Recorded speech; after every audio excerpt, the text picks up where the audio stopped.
ओम श्री परमात्मने नमः। ओम नमो भगवते वासुदेवाय।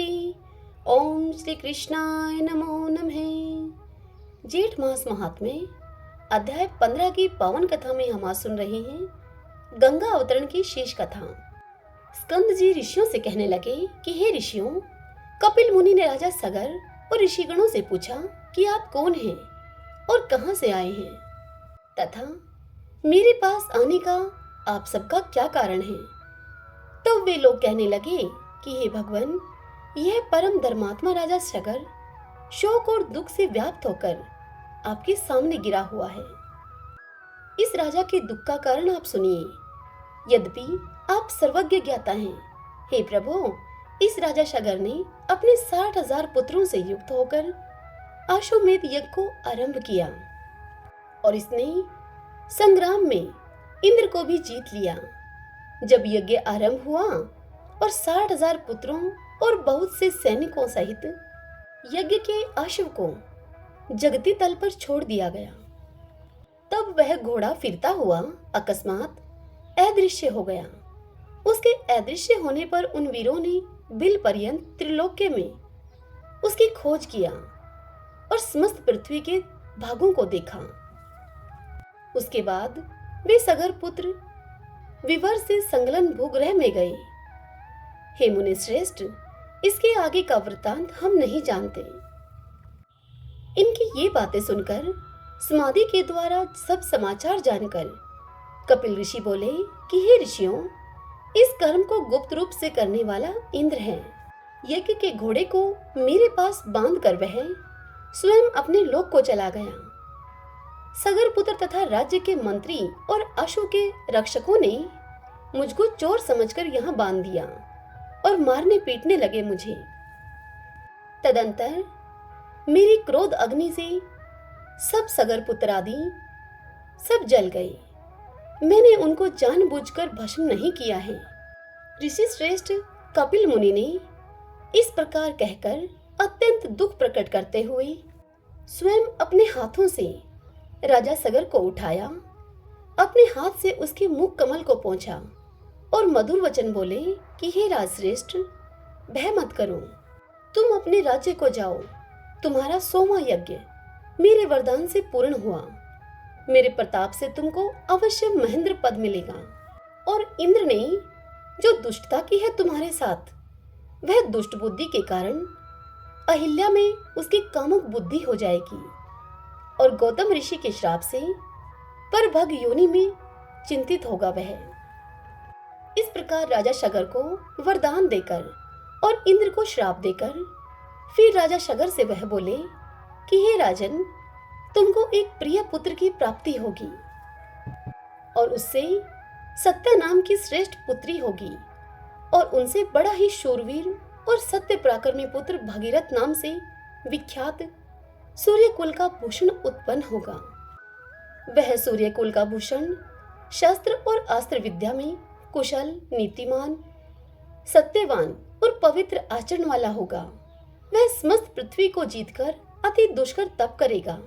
तप के प्रभाव से गंगा जी को स्वर्ग से अपने पितरों के उद्धार के लिए लाएगा। उस गंगा जी के दिव्य जल बिंदु के स्पर्श से आपके पुत्र दिव्य देहधारी हो जाएंगे और तुम्हारे साथ विष्णु मंदिर बैकुंठ लोक को जाएंगे। पृथ्वी पर राजा भगीरथ से लाई जाने वाली श्री गंगा जी भागीरथी के नाम से प्रसिद्ध होगी। उन महात्मा कपिल ऋषि के ये वचन सुनकर राजा सगर ने कपिल देव जी का ऋत्विजों के सहित पूजन किया और नमस्कार करके अपने नगर को आ गए। इसके पश्चात बड़े कष्ट के साथ कुछ समय बीतने पर एक अच्छे दिन मुहूर्त में सती सुभगा को पुत्र उत्पन्न हुआ। अनेक गुणों से युक्त दूसरे जयंत अर्थात इंद्र के पुत्र के समान था वह। वशिष्ठ ऋषि ने आकर उस पुत्र का जात कर्म आदि संस्कार किया। उसके जन्म के समय गौदान तथा अनेकों और दूसरे दान देकर अन्य जनों को वस्त्र, धन आदि देकर उन्हें प्रसन्न किया। तत्पश्चात 12वें दिन उस बालक का नामकरण संस्कार करके उसका नाम भगीरथ रखा गया और शुक्ल पक्ष के चंद्रमा की तरह प्रतिदिन वह अब बढ़ने लगा। उपनयन समय आने पर राजा सगर ने विधिवत अपने पौत्र का उपनयन संस्कार किया। वह राजपुत्र 16 वर्ष की आयु के पूर्व ही हाथी, घोड़ा, रथ आदि समस्त विद्याओं और कलाओं का पूर्ण ज्ञाता हो गया। उसको समस्त गुणों से पूर्ण, राज्यभार को सहन करने में समर्थ, महान तेजस्वी जानकर तथा मंत्रियों के साथ विचार करके उस सुजन्मा भगीरथ को राजा ने राज्य दे दिया। राजा भगीरथ अपने पितामह का राज्य पाकर समस्त भूमंडल पृथ्वी का पुत्रवत पालन करने लगा। अब इति श्री ज्येष्ठ मास महात्म्ये गंगा अवतरण कथा वर्णन 15 अध्याय संपूर्ण। हरिओम तत्सत। ओम नमो भगवते वासुदेवाय। ओम श्री कृष्णाय नमो नमः। आइए अब हम श्री राम कथा का श्रवण करते हैं। सभी बोलिए श्री रामचंद्र भगवान की जय। श्री सूत जी इस कथा को सुनाते हुए ऋषिगणों से कहते हैं कि हे विप्रवरों, पूर्व काल में सुचरित नाम से प्रसिद्ध एक मुनि थे जो सदा ही नियमों में संलग्न रहा करते थे। उनका जन्म भृगुवंश में हुआ था। वे जन्म से ही अंधे थे। फिर बुढ़ापे ने आकर उसको और भी आतुर बना दिया। नेत्र न होने के कारण वे तीर्थ यात्रा करने में असमर्थ थे। उनके मन में सभी तीर्थों में स्नान करने की इच्छा होती थी। वे महामुनि दक्षिण समुद्र के तट पर पुण्यमय गंधमादन पर्वत पर गए और भगवान शंकर की प्रसन्नता के लिए अत्यंत दुष्कर तपस्या करने लगे। वे तीनों समय इंद्रिय संयम पूर्वक भगवान शिव की पूजा करते थे। तीनों समय स्नान और अतिथियों का सत्कार उनकी दिनचर्या का अंग बन गया था। वे भस्म के द्वारा त्रिपुंड लगाते और जबालो उपनिषद में बताई गई रीति से रुद्राक्ष की माला धारण करते थे। इस प्रकार ब्राह्मण ने 10 वर्षों तक उग्र तपस्या की। इससे भगवान चंद्रशेखर उन पर बड़े ही प्रसन्न हुए और उस मुनि के समक्ष प्रकट हुए। वे महान वृषभ नंदी पर आरूढ़ होकर भूत समुदाय से घिरे हुए थे। उनके आधे शरीर में भगवती गिरिजानंदिनी विद्यमान थी। वे अपने दिव्य प्रकाश से संपूर्ण दिशाओं को अंधकार शून्य किए देती थी। उनका सब अंग विभूतियों से उज्जवल दिखाई देता था। वे जटाभार से शोभा पा रहे थे। भगवान शिव ने अपने स्वरूप का दर्शन कराने के लिए उन्हें 2 नेत्र प्रदान किए। तब सुचरित ने परमेश्वर शिव का दर्शन करके प्रसन्नचित होकर उनकी इस प्रकार से स्तुति की। सुचरित बोले, हे देव महेश्वर, आपकी जय हो। हे कल्याणकारी धुर्जटे, आपकी जय हो। ब्रह्मा आदि देवताओं के पूजनीय देव, आप त्रिपुर असुर के विनाशक तथा काल के भी काल हैं। आपकी जय हो। भगवती उमा के स्वामी हे महादेव, आपकी जय हो। कामदेव का विनाश करने वाले निर्मल परमेश्वर, आपकी जय हो। हे शिव, आप संसार रोग का निवारण करने वाले वैद्य, संपूर्ण भूतों के रक्षक तथा अविनाशी देवता हैं। आपकी जय हो। हे त्रिलोचन, आपने अपने भक्तों की रक्षा करने का व्रत ग्रहण किया है। आपको नमस्कार है। हे व्योमकेश, आपको नमस्कार है। हे करुणा विग्रह, आपकी जय हो। हे नीलकंठ, आपको नमस्कार है। आप संसार बंधन से छुड़ाने वाले हैं। आपकी जय हो। हे महेश्वर, हे परमानंद स्वरूप, आपको नमस्कार है। हे गंगाधर, आपको नमस्कार है। हे विश्वेश्वर, हे सुखरूप अविनाशी देव, आपको नमस्कार है। आप भगवान वासुदेव हैं। हे शंभो, आपको नमस्कार है। आप सर्व, उग्र, भ्रग एवं कैलाशपति को नमस्कार है। हे करुणा सिंधु, अपनी कृपा दृष्टि से देखकर मेरी आप रक्षा कीजिए। हे भगवान हर, मेरे चरित्र की ओर न देखकर अपनी दया से ही मेरा उद्धार कीजिए। इस प्रकार स्तुति करने पर भगवान उमानाथ ने सुचरित मुनि से कहा कि हे मुने, मुझसे तुम कोई मनवांछित वर मांगो। तब उस मुनि ने दया निधान शिवजी से कहा कि हे भगवान चंद्रशेखर, वृद्धा अवस्था के कारण मेरा शरीर बहुत ढीला हो गया है, इसलिए मैं कहीं भी जाने में असमर्थ हूँ। तथापि सब तीर्थों में स्नान करने की मेरी प्रबल इच्छा है। अतः सब तीर्थों में स्नान करने से मनुष्य जिस फल को पाता है, उसकी प्राप्ति का मुझे आप साधन बताइए।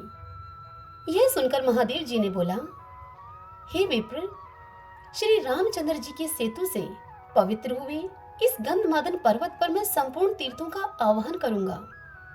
इस प्रकार कहकर महादेव जी ने मुनि की प्रसन्नता के लिए वहां सब तीर्थों का आह्वान किया और सुचरित से इस प्रकार कहा।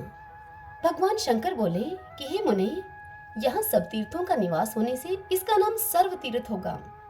यह सर्व तीर्थ बड़े बड़े पातकों का नाश करने वाला होगा। अतः शीघ्र मुक्ति पाने के लिए इस तीर्थ में स्नान करो। यह काम, मोह, भय, क्रोध, लोभ और रोग आदि का नाशक, तत्काल मोक्ष की प्राप्ति का साधन, जन्म मृत्यु आदि ग्रह समूहों से भरे हुए संसार समुद्र से पार उतारने वाला तथा कुंभी पाक आदि समस्त नरकों की आग बुझा देने वाला है। भगवान शंकर के ऐसा कहने पर सुचरित ने उनके समीप ही सर्व तीर्थ में स्नान किया। स्नान करके जब वे जल से बाहर निकले तब सब मनुष्यों ने उन्हें देखा। उनके शरीर में वृद्धावस्था की झुर्रियां अब नहीं रह गई थी और वे अत्यंत सुंदर तरुण हो गए हैं।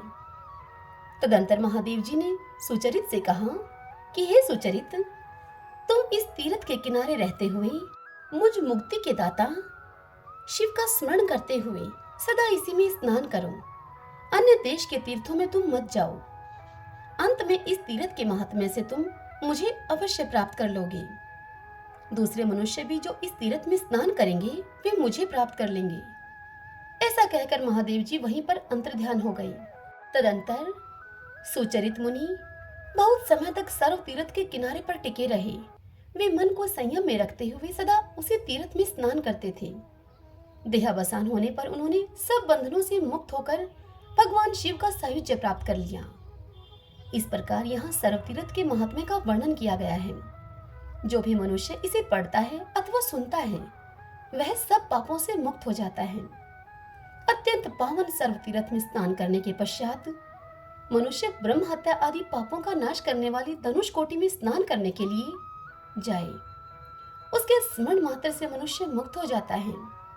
जो लोग धनुष कोटि का दर्शन, उसमें स्नान अथवा उस धनुष कोटि की चर्चा करते हैं वे 28 भेदों वाले नरक में कभी नहीं गिरते हैं। मनुष्यों को तुला पुरुष के दान से जो फल मिलता है वही फल धनुष कोटि में गोता लगाने मात्र से मिल जाता है। 1 सहस्त्र गौदान करने से जिस पुण्य की प्राप्ति होती है वह धनुष कोटि में स्नान करने मात्र से प्राप्त हो जाता है। धर्म, अर्थ, काम और मोक्ष, इन चारों में से मनुष्य जिस जिस भी पुरुषार्थ की इच्छा करता है उसको धनुष कोटि में स्नान करने मात्र से तत्क्षण प्राप्त कर लेता है। धनुष कोटि तीर्थ सब पातकों का नाशक, अद्वैत ज्ञान देने वाला, भोग और मोक्ष को प्रदान करने वाला, अभिष्ट मनोरथों का दाता तथा अज्ञान को दूर करने वाला है। उसके होते हुए भी मनुष्य उस तीर्थ को छोड़कर अन्यत्र रमता रहता है। यह बड़े ही आश्चर्य की बात है। इतनी कथा सूत जी से सुनने के पश्चात ऋषियों ने सूत जी से पूछा कि हे सूत जी, उस तीर्थ का नाम धनुष तीर्थ कैसे हुआ? तब सूत जी बोले कि हे ऋषियों, समस्त लोगों के लिए कंटक रूप रावण जब युद्ध में श्री रामचंद्र जी के हाथों से मारा गया और विभीषण को लंका के राज्य पर स्थापित कर दिया गया, तब सीता, लक्ष्मण तथा सुग्रीव आदि वानरों के साथ श्री रामचंद्र जी गंधमादन पर्वत पर आए। वहां आने पर धर्माज्ञ विभीषण ने महात्मा रघुनाथ जी से हाथ जोड़कर प्रार्थना की। वह बोले, हे भगवान, आपके बनाए हुए इस सेतु के मार्ग से सभी बल अभिमानी राजा आकर मेरी लंकापुरी को पीड़ित करेंगे। अतः आप अपनी धनुष की कोटि से इस सेतु को तोड़ डालिए। विभीषण के इस प्रकार प्रार्थना करने पर श्री रामचंद्र जी ने धनुष की कोटि से उस पुल को तोड़ डाला। इसलिए उस तीर्थ का नाम धनुष कोटि हो गया। श्री राम के धनुष की कोटि से की हुई रेखा का जो दर्शन करता है उसकी मुक्ति हो जाती है। नर्मदा के तट पर किया हुआ तप बड़े बड़े पातकों का नाश करने वाला है। गंगा तट पर मृत्यु हो तो वह मोक्ष रूप फल देने वाली है और कुरुक्षेत्र में दिया हुआ दान ब्रह्म हत्या आदि पापों को शुद्ध करने वाला है। किंतु धनुष कोटि में तप, मृत्यु अथवा दान कोई भी हो तो वह महापातकों का नाश, मोक्ष की प्राप्ति और मनोरथ की सिद्धि कराने वाला होता है। मनुष्य तभी तक पातकों और उपपातकों से पीड़ित होता है जब तक कि वह उसे मोक्षदायक धनुष कोटि का दर्शन नहीं होता। धनुष कोटि का दर्शन करने वाले पुरुष के हृदय की अज्ञान में ग्रंथि कट जाती है। उस मनुष्य की सब संशय नष्ट हो जाते हैं और समस्त पाप कर्मों का क्षय हो जाता है। पृथ्वी पर 10 कोटि सहस्त्र एक खर्व तीर्थ हैं। उन सब का निवास इस धनुष कोटि में है। धनुष कोटि में तपस्या करके देवता और महर्षि बड़ी बड़ी सिद्धियों को प्राप्त हुए हैं। जो भी मनुष्य उसमें स्नान करके देवताओं तथा पितरों का तर्पण करता है वह समस्त पापों से मुक्त होकर ब्रह्मलोक में पूजित होता है। जो भी मनुष्य भक्ति पूर्वक यहाँ एक ब्राह्मण को भोजन कराता है वह इहलोक और परलोक में अक्षय सुख का भागी होता है। ब्राह्मण, क्षत्रिय, वैश्य अथवा शूद्र कोई भी क्यों न हो, धनुष कोटि में स्नान करने से निंदित योनि में जन्म नहीं मिलता उसको। जो मानव मकर राशि में सूर्य के स्थित होने पर माघ मास में धनुष कोटि में स्नान करता है वह गंगा आदि सब तीर्थों में स्नान करने का पुण्य प्राप्त करता है। उसे अक्षय लोकों की तथा मोक्ष की प्राप्ति होती है। स्त्री अथवा पुरुष के जन्म से लेकर जितने पाप हैं वे सब पाप माघ मास में धनुष कोटि तीर्थ में स्नान करने से नाश को प्राप्त होते हैं। जो क्रोध को जीतकर प्रतिदिन एक समय भोजन करते हुए माघ मास में धनुष कोटि में नहाता है वह ब्रह्म हत्या से मुक्त हो जाता है। शिवरात्रि में निराहार एवं जितेंद्रिय रहकर रात में जागरण करें और प्रत्येक पहर में रामेश्वर महादेव की विशेष विधि पूर्वक पूजा करें। फिर दूसरे दिन सूर्योदय होने पर धनुष कोटि में गोता लगाकर अन्य तीर्थों में भी नियम पूर्वक रहकर स्नान करें। पुनः नित्य कर्म करके भगवान रामेश्वर की आराधना करें। ब्राह्मणों को यथाशक्ति अन्न का भोजन करावे और उसके बाद अपनी शक्ति के अनुसार भूमि, गौ, तिल, धान्य और धन का दान करें। तदंतर ब्राह्मणों से आज्ञा लेकर स्वयं भी मौन होकर भोजन करें। ऐसा करने वाले पुरुष के ऊपर प्रसन्न होकर भगवान रामेश्वर उसके सब पाप छुड़ा देते हैं और उसे भोग एवं मोक्ष प्रदान करते हैं।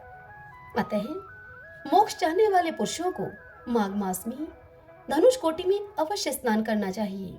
जो मनुष्य सूर्य नारायण के आधे उदय के समय धनुष कोटि में स्नान करता है उसके वश में ब्रह्मा, विष्णु और शिव तीनों देवता हो जाते हैं। जो मनुष्य चंद्र ग्रहण और सूर्य ग्रहण के समय इस तीर्थ में स्नान करता है वह मनुष्य सायुज्य मोक्ष को पाता है। हे मुनिवरों, तुम सब कुछ छोड़कर भोग और मोक्ष रूप फल देने वाले परम पवित्र धनुष कोटि को जाओ। वहां जाकर पितरों को पिंडदान करो, क्योंकि वहां पिंडदान करने से कल्प पर्यंत पितरों की तृप्ति होती है। सेतुमूल, धनुष कोटि तथा गंधमादन पर्वत ये देव निर्मित तीनों स्थान ऋण से छुटकारा दिलाने वाले कहे गए हैं। इसलिए सर्वथा प्रयत्न करके धनुष कोटि का सेवन करना चाहिए। द्रोणाचार्य का पुत्र अश्वत्थामा धनुष कोटि में आकर यहाँ नियम पूर्वक स्नान करके सोते हुए बालकों को मारने के भयंकर पाप से क्षण भर में ही मुक्त हो गया। यह सुनकर ऋषियों ने सूत जी से पूछा कि हे सूत जी, अश्वत्थामा ने किस प्रकार सोते हुए मनुष्यों को मारने का पाप किया और किस प्रकार धनुष कोटि में स्नान करके वह पाप मुक्त हो गया।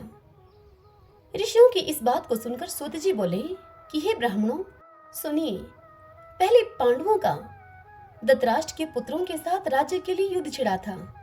अनेक अक्षौहिणी सेनाओं से युक्त उस महायुद्ध में लगातार 10 दिनों तक संग्राम करके शांतनु नंदन भीष्म जी मारे गए। 5 दिन युद्ध करने पर द्रोणाचार्य, 2 दिन की लड़ाई में कर्ण और 1 दिन युद्ध करके राजा शल्य मार डाले गए। 18वें दिन के युद्ध में जब दुर्योधन से सामना हुआ तब भीम ने गदा मारकर उसकी जांग तोड़ डाली। इससे वह श्रेष्ठ राजा दुर्योधन धराशायी हो गया। तदंतर युद्ध की समाप्ति हो गई। सब राजा अपनी अपनी छावनी पर लौट जाने के लिए जल्दी करने लगे। सबने प्रसन्नता पूर्वक शिविर को प्रस्थान किया। धृष्टद्युम्न, शिखंडी आदि समस्त संजय वंशी क्षत्रिय तथा अन्य राजा लोग भी अपने अपने शिविर को लौट गए। श्री कृष्ण और सात्विकी के साथ पांडव भी अपने शिविर में चले गए। उस समय श्री कृष्ण ने पांडवों से कहा, वह कहने लगे कि हम लोगों को मंगल के लिए आज की रात में शिविर से बाहर निवास करना चाहिए।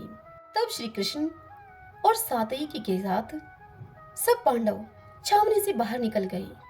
उन सब ने ओगवती नदी के किनारे जाकर सुखपूर्वक वह रात्रि व्यतीत की। इधर कृतवर्मा, कृपाचार्य और अश्वत्थामा सूर्यास्त होने से पहले दुर्योधन के पास गए। दुर्योधन रणभूमि में धूलि दूसरित होकर पड़ा था।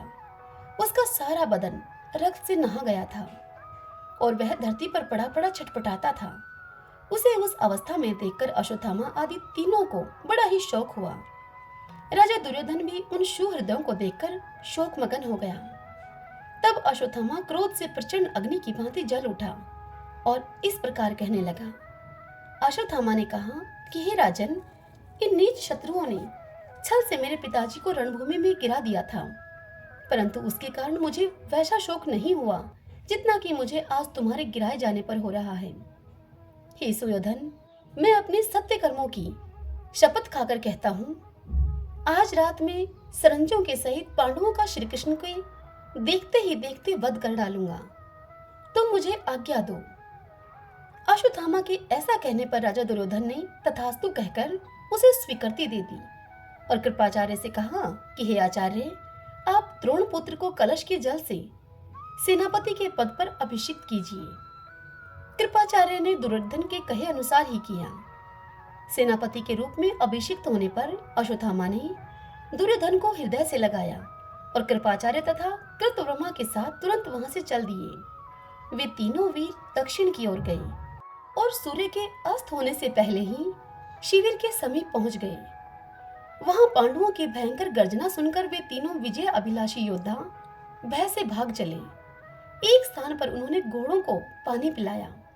पास ही अनेक शाखाओं से युक्त सघन वट का वृक्ष था। वहां जाकर तीनों उस रथ से उतर गए और घोड़ों को वहीं छोड़कर आचमन एवं संध्या उपासना की। तदंतर अंधकार से व्याप्त भयानक रात्रि सब ओर फैल गई। कृतवर्मा, कृपाचार्य और अश्वत्थामा यह तीनों शोक से पीड़ित होकर वट के समीप बैठ गए। कृतवर्मा और कृपाचार्य को तो नींद आ गई, किंतु क्रोध से कलुषित चित होने के कारण अश्वत्थामा को निद्रा नहीं आती थी।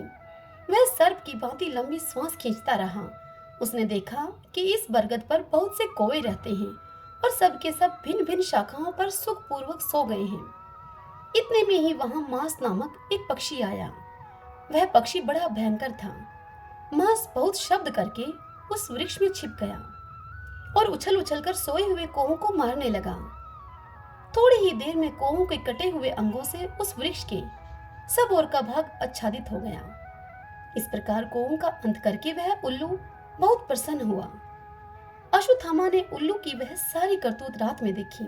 फिर उसने भी अपने मन में यह निश्चय किया कि मैं भी इसी प्रकार रात्रि में सोते हुए शत्रुओं का संहार करूंगा। उसने उल्लू के उस कुकृत्य को अपने लिए उपदेश माना और सोचा कि सीधे मार्ग से युद्ध करके मैं पांडवों को जीत नहीं सकूंगा, अतः छल से ही उन्हें मारना चाहिए। ऐसा विचार करके अश्वत्थामा ने सोते हुए कृपाचार्य और कृतवर्मा को जगाया और उनसे इस प्रकार कहा। अश्वत्थामा ने कहा कि निर्दयी भीम ने राजा दुर्योधन के सिर पर लात मारी है, अतः आज रात को पांडवों के शिविर में जाकर हम लोग उन्हें सोते में ही अनेक अस्त्र शस्त्रों से मार डालेंगे। यह सुनकर कृपाचार्य ने कहा कि सोते हुओं को मारना इस लोक में धर्म नहीं है। इस कुकर्म का कहीं भी आदर नहीं होता। इसी प्रकार से जो लोग शस्त्र, रथ और घोड़ों को त्याग चुके हैं, उनको भी मारना धर्म नहीं है। हम लोग धृतराष्ट्र, पतिव्रता गांधारी तथा विदुर जी से पूछ लेते हैं और वे लोग जैसा कहें हम वैसा ही करेंगे। तब अश्वत्थामा ने कृपाचार्य से कहा कि मामा जी, पांडवों ने छल से युद्ध में मेरे पिता को मारा है, उसी प्रकार मैं भी रात में सोते हुए उन पांडवों का वध करूंगा। ऐसा कहकर अश्वत्थामा घोड़े जुते हुए रथ पर सवार होकर क्रोध से जलता हुआ पांडवों की ओर चल दिया। उसके पीछे पीछे कृतवर्मा और कृपाचार्य भी गए। शिविर के द्वार पर पहुंचकर द्रोण पुत्र अश्वत्थामा खड़ा हो गया। उसने रात में ही कृपानिधान महादेव जी की आराधना करके उनसे एक उज्जवल खड्ग प्राप्त किया। तत्पश्चात कृतवर्मा और कृपाचार्य दोनों को शिविर के द्वार पर ही खड़ा करके वह स्वयं भीतर घुस गया। उस समय वह द्रोणपुत्र अत्यंत कुपित हो तेज से प्रज्वलित सा हो रहा था। धीरे धीरे वह धृष्टद्युम्न के शिविर में गया। वहां महायुद्ध से थके हुए धृष्टद्युम्न आदि वीर अपनी सेना के साथ निश्चिंत होकर सो रहे थे। अश्वत्थामा ने उत्तम शैया पर सोते हुए महाबली धृष्टद्युम्न को क्रोधपूर्वक लात से मारा। उस आघात से जगकर धृष्टद्युम्न शैया से उठने लगा। उसी समय द्रोणपुत्र ने उसके बाल खींचकर उसे पृथ्वी पर गिरा दिया और उसकी छाती पर चढ़कर धनुष की डोरी से उसके गले को कसकर बांध दिया। बेचारा विवश होकर चीखता और छटपटाता रहा, किंतु अश्वत्थामा ने उसे पशु की तरह गला दबाकर मार डाला। उसने सब सैनिकों को भी सोते में ही मार डाला। युद्धामन्यु और महापराक्रमी उत्तम मौजा को, द्रौपदी के 5 पुत्रों को और युद्ध से बचे हुए सोमक नाम वाले क्षत्रिय वीरों को भी उसने मौत के घाट उतार दिया। शिखंडी आदि बहुत से क्षत्रिय वीरों को अश्वत्थामा ने तलवार से काट डाला। उसके भय से भागकर जो लोग दरवाजे से निकले, उन सब सैनिकों को कृतवर्मा और कृपाचार्य ने मृत्यु का ग्रास बना दिया। इस प्रकार सारी सेना के मारे जाने से वह शिविर उसी प्रकार सुना हो गया जिस प्रकार प्रलय काल में तीनों लोग शून्य हो जाते हैं। तदंतर वे तीनों योद्धा पांडवों से भयभीत होकर शीघ्र गति से इधर उधर भागने लगे। अश्वत्थामा नर्मदा के मनोरम तट पर चला गया। वहां शास्त्रों वेदवादी ऋषि परस्पर पुण्य कथाएं कहते हुए उत्तम तपस्या में संलग्न रहते थे। द्रोणाचार्य का पुत्र उन ऋषियों के आश्रमों में गया। उसके प्रवेश करते ही ब्रह्मवादी मुनियों ने योग बल से उसका दुष्चरित्र जान लिया और इस प्रकार उससे कहा। वे कहने लगे कि हे द्रोणपुत्र, तू सोते हुए मनुष्यों को मारने वाला पापी अधम ब्राह्मण है। तेरे दर्शन से भी हम लोग निश्चय ही पतित हो जाएंगे। तुझसे वार्तालाप करने पर 10,000 ब्रह्म हत्याओं का हमें पाप लगेगा।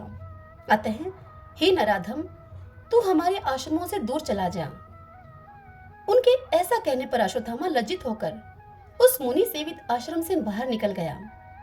इसी प्रकार वह काशी आदि सभी पुण्य तीर्थों में गया, परंतु वहां के महात्मा ब्राह्मणों से निंदित होकर वह लौट आया और अंत में प्रायश्चित करने की इच्छा से भगवान वेद व्यास जी की शरण में गया।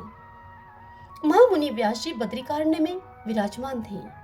उनके पास जाकर उसने भक्ति पूर्वक उन्हें प्रणाम किया। तब व्यास जी ने उससे कहा कि हे द्रोण कुमार, तू शीघ्र मेरे आश्रम से निकल जा। तू सोते हुओं को मारने के पाप से महापातकी हो गया है। तेरे साथ बात करने से भी मुझे महान पाप लगेगा। यह सुनकर अश्वत्थामा बोला कि हे भगवान, सबसे निंदित होकर मैं आपकी शरण में आया हूँ। यदि आप भी ऐसी बात कहते हैं तो दूसरा कौन मुझे शरण देने वाला होगा। हे ब्राह्मण, मुझ पर आप कृपा कीजिए, क्योंकि साधु पुरुष दिनों पर दया करने वाले होते हैं। सोते हुए मनुष्यों को मारने से जो पाप हुआ है, उसकी शांति के लिए आप मुझे कोई प्रायश्चित बताइए, क्योंकि आप सर्वज्ञ हैं। अश्वत्थामा के ऐसा कहने पर व्यास जी ने दीर्घ काल तक सोचकर विचार करके उससे कहा, इस पाप की शांति के लिए धर्मशास्त्रों में कोई प्रायश्चित नहीं है, तथापि मैं उस दोष के निवारण के लिए तुम्हें एक उपाय बतलाता हूँ। दक्षिण समुद्र के तट पर जो परम पवित्र राम सेतु है, वह मोक्ष को देने वाला है। वही धनुषकोटि के नाम से विख्यात एक महान तीर्थ है, जो बड़े बड़े पातकों का नाश करने वाला और मनुष्यों को स्वर्ग एवं मोक्ष देने वाला है। उसमें स्नान करने से ब्रह्म हत्या आदि पाप भी शुद्ध हो जाते हैं। वह पवित्रों में सबसे अधिक पवित्र और तीर्थों में सबसे उत्तम है। दुःसोपन और नरक के कलेशों का नाशक एवं पुण्यजनक है। उस धनुषकोटि तीर्थ में जाकर तुम 1 महीने तक निरंतर स्नान करो, तब तुम सोते हुओं को मारने के पाप से शुद्ध हो जाओगे। महर्षि व्यास के इस प्रकार कहने पर अश्वत्थामा राम सेतु पर जाकर पुण्यदायिनी धनुषकोटि में पहुंचा। वहां उसने संकल्प पूर्वक 1 मास तक निरंतर वहां स्नान किया। वह प्रतिदिन तीनों समय श्री रामेश्वर शिव की सेवा में लगा रहता था। तदंतर 30वें दिन जल में स्नान करके उसने पंचाक्षर मंत्र का जप और उपवास किया। फिर रात में भगवान रामेश्वर के समीप उसने जागरण किया। दूसरे दिन पुनः संकल्प पूर्वक धनुषकोटि में स्नान करके उसने श्री रामेश्वर की भक्तिपूर्वक सेवा पूजा की। तदंतर आनंद के आंसू बहाता हुआ वह शिवजी के आगे नृत्य करने लगा। उस समय भगवान शंकर प्रसन्न होकर उसके सामने प्रकट हो गए। उनका दर्शन करके उसने भगवान शिव का इस प्रकार से स्तवन किया। हे देव देवेश्वर, आपको नमस्कार है। हे करुणाकर शंकर, विपत्ति रूपी समुद्र में डूबे हुए प्राणियों को पार लगाने के लिए आपके चरणारविंद जहाज रूप हैं। हे मृत्युंजय, हे त्रिलोचन, आप अपनी कृपा दृष्टि से मेरी रक्षा कीजिए। इस प्रकार स्तुति करने पर महादेव जी प्रसन्न होकर अश्वत्थामा से इस प्रकार बोले। भगवान शंकर ने कहा कि हे द्रोण कुमार, सोते हुओं को मारने के कारण जो तुम्हें पाप लगा था वह धनुष कोटि में नहाने से दूर हो गया है। अब तुम कोई वर मांगो मुझसे। तब अश्वत्थामा ने कहा कि हे महेश्वर, आज आपके दर्शन मात्र से मैं कृतार्थ हो गया हूँ। आपके चरणारविंदों में मेरी अविचल भक्ति हो। यह सुनकर भगवान शंकर ने तथास्तु कहकर देव देव महादेव जी वहीं पर अंतर्ध्यान हो गए। इस प्रकार पाप रहित, शुद्ध एवं निर्मल हुए अश्वत्थामा को उस समय से सभी महर्षियों ने ग्रहण किया। हरि ओम तत्सत। ओम नमो भगवते वासुदेवाय। जय सिया राम। आज की यह कथा आपको कैसी लगी? इस वीडियो को लाइक करके और कमेंट बॉक्स में ओम नमो भगवते वासुदेवाय लिखकर मुझे अवश्य बताइए। यदि यह कथाएं आपको पसंद आती हैं तो आप अपने अपनों के साथ इन्हें शेयर कर सकते हैं। और यदि आपने इस कथा से पहले की सभी कथाएं नहीं सुनी हैं तो जरूर सुने। वह सभी कथाएं आपको चैनल की प्लेलिस्ट में आसानी से मिल जाएंगी, तो वहां जाकर आप उन कथाओं को सुन सकते हैं। हरे कृष्णा।